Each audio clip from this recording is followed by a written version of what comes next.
नमस्कार विद्यार्थी मित्रांनो. इयत्ता तिसरी, विषय गणित. घटक मापन, उपघटक लांबी. अध्ययन निष्पत्ती.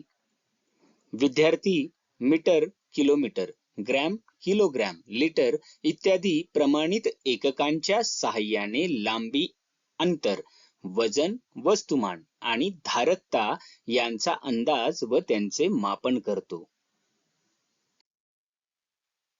पहा बरं, तुम्हाला या चित्रात काय दिसतंय ते? बरोबर, एक विद्यार्थी आणि विद्यार्थिनी टेबल समोर उभे आहेत.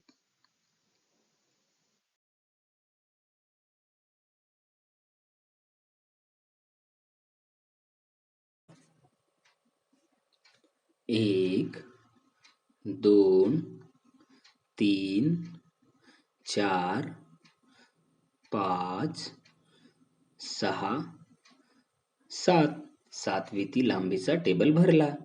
आता दुसरा विद्यार्थी. एक, दोन, तीन, चार, पाच, सहा, सात, आठ.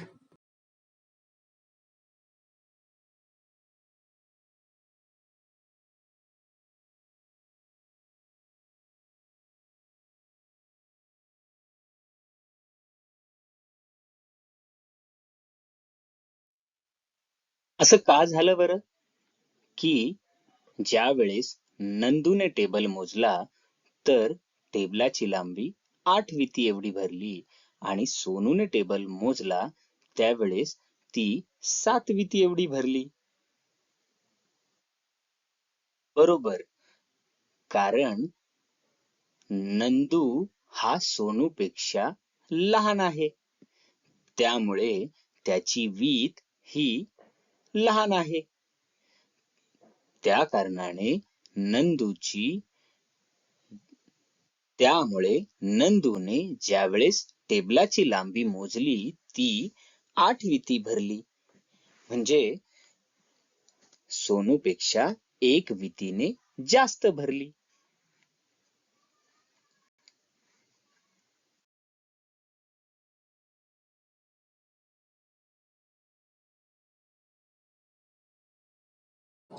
ह्या पहा, 2 समान लांबीच्या कागदी पट्ट्या. यांच्या साहाय्याने आपण टेबलाचं मोजमाप करूया.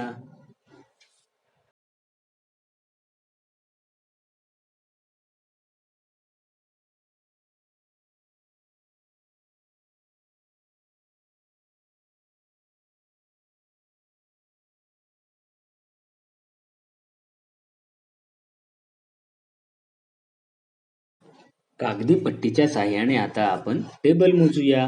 1, 2,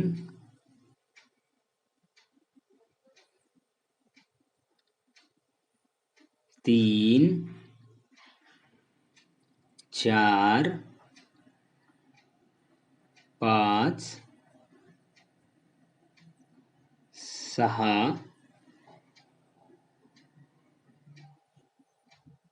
7, 8.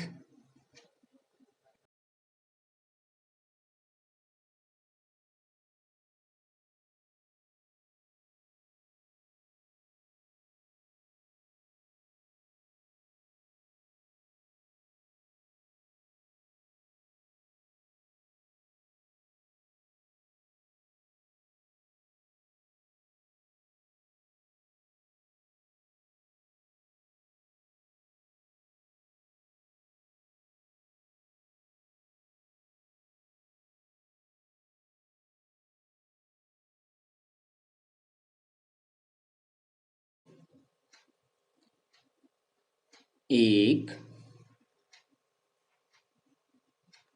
2,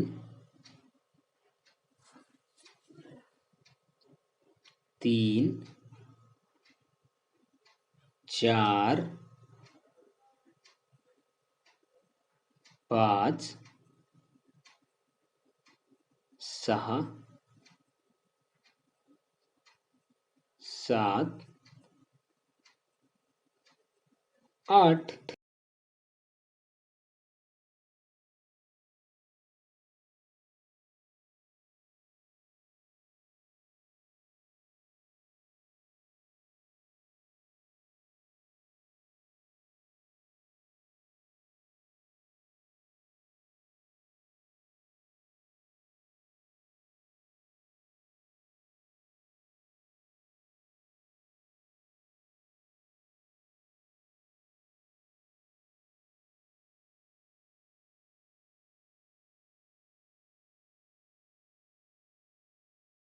अरे वा, यावेळेस टेबलाची लांबी 8 पट्ट्यांएवढी आहे.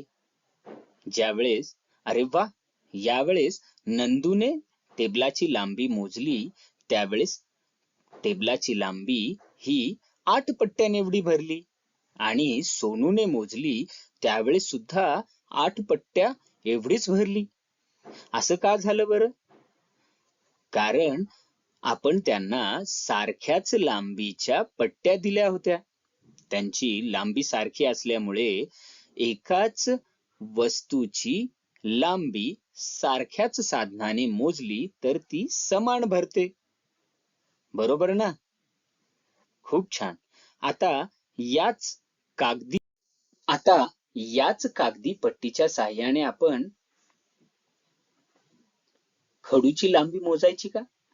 आता याच कागदी पट्टीच्या साहाय्याने आपण खडूची लांबी मोजायची का? खडूपेक्षा कागदी पट्टी ही मोठी आहे, त्यामुळे आपल्याला ती सहज मोजता येईल.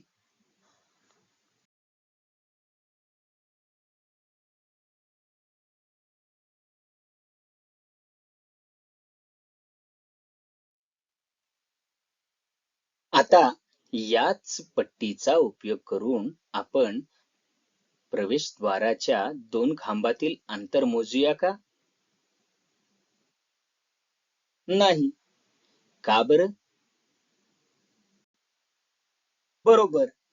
कागदी पट्टी ही खूपच कमी लांबीची आहे. मग आपण कशाचा उपयोग करायचा बरं? ते पाहूया.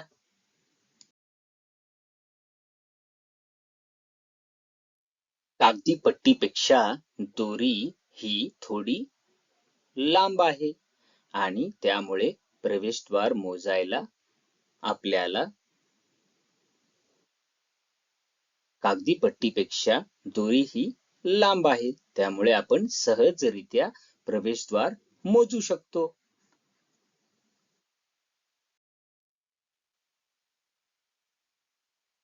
1,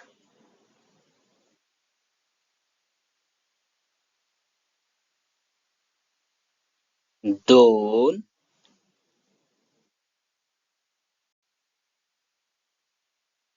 3, 4. 4 दोरी लांबी एवढा प्रवेशद्वार भरला. 4 दोरी लांब एवढा प्रवेशद्वार भरला. या चित्रात तुम्हाला काय दिसतंय ते? या चित्रात तुम्हाला काय दिसतंय ते? बरोबर. ही लांबी मोजण्याची प्रमाणित एकके आहेत.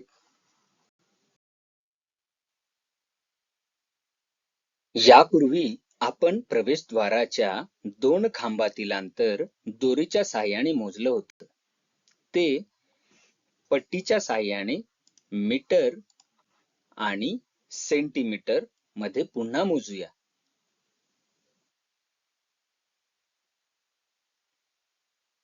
मीटर पट्टीच्या साहाय्याने आपण 2 खांबातील अंतर मोजत आहोत.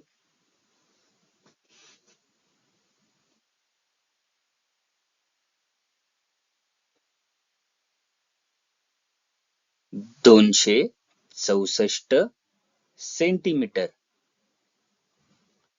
या ठिकाणी 260 हे सेंटीमीटर आहेत आणि पुढे 4 म्हणजे 264 सेंटीमीटर एवढ्या लांबीचा आपला प्रवेशद्वार भरला. म्हणजे किती मीटर आणि सेंटीमीटर बरं?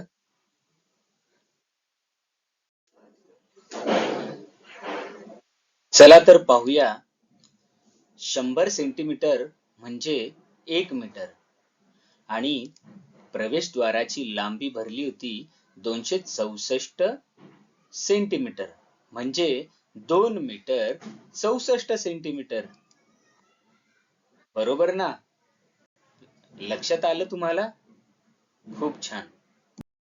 पहा बरं, तुम्हाला या चित्रात काय दिसतंय ते? बरोबर, एक कापड दुकानदार आणि तो पट्टीच्या साहाय्याने कापड मोजतोय. तुम्हाला एक गंमत माहिती आहे का? प्रत्येक कापडाच्या दुकानात कापड मोजण्यासाठी एक मोठी पट्टी असते. या पट्टीची लांबी 1 मीटर असते.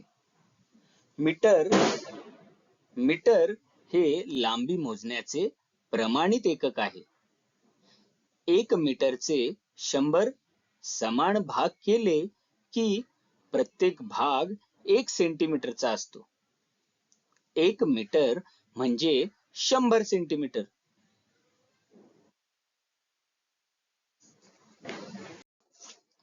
या चित्रात तुम्ही काय पाहत आहात? या चित्रात तुम्हाला काय दिसतंय? बरोबर, एक छोटी पट्टी आहे जिची लांबी आहे 15 सेंटीमीटर आणि एक मोठी पट्टी आहे जिची लांबी आहे 30 सेंटीमीटर. 15 सेंटीमीटर लांबीची पट्टी तुम्ही सहज तुमच्या कंपास पेटीत ठेवू शकता आणि 30 सेंटीमीटर लांबीची पट्टी तुम्ही दप्तरात ठेवू शकता.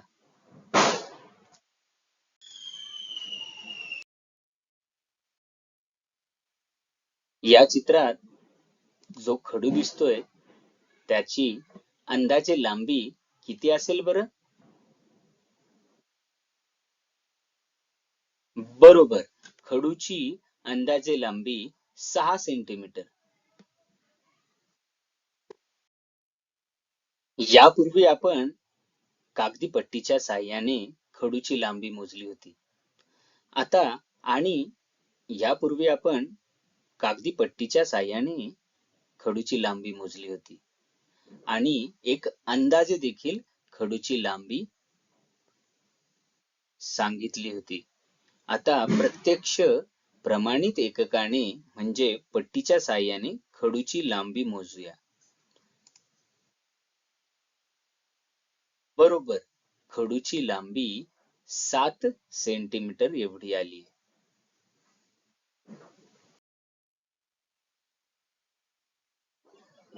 या चित्रात जी भेंडी दिसतीये त्याची अंदाजे लांबी किती असेल बरं?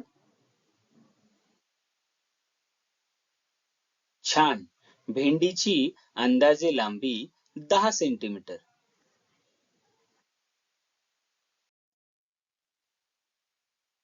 या चित्रात तुम्हाला काय दिसतंय बरं? बरोबर, तुमच्या आवडीची भेंडी दिसतीये. या भेंडीची लांबी मोजायची का? प्रमाणित एककाने आपण भेंडीची लांबी मोजूया. किती आलीये बरं? बरोबर, खूप छान. भेंडीची लांबी 11 सेंटीमीटर एवढी भरली.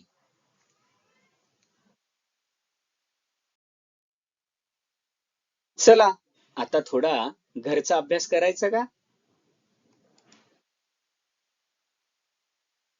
पहा, तुमच्या आजूबाजूला पहा, आता आपल्या आजूबाजूला असलेल्या अनेक छोट्या मोठ्या वस्तू पहा, आपल्या आजूबाजूला असलेल्या अगदी छोट्या मोठ्या वस्तू किंवा भाज्या यांची लांबी मोजूया का? त्यात आपण भेंडीची लांबी तर मोजलेलीच होती. सुरुवातीला अंदाजे आपण किती भरली असेल बरं भेंडीची लांबी? 10 सेंटीमीटर. आणि नंतर प्रत्यक्ष ज्या वेळेस मोजपट्टीने आपण ती मोजली असता, किती भरली बरं? बरोबर, 11 सेंटीमीटर.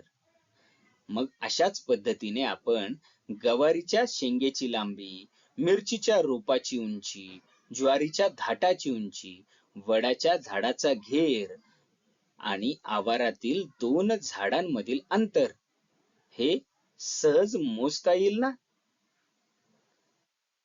घरचा अभ्यास तुम्ही आपल्या पालकांसोबत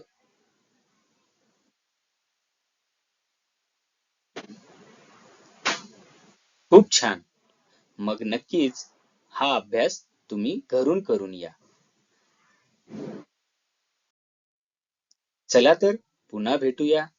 धन्यवाद.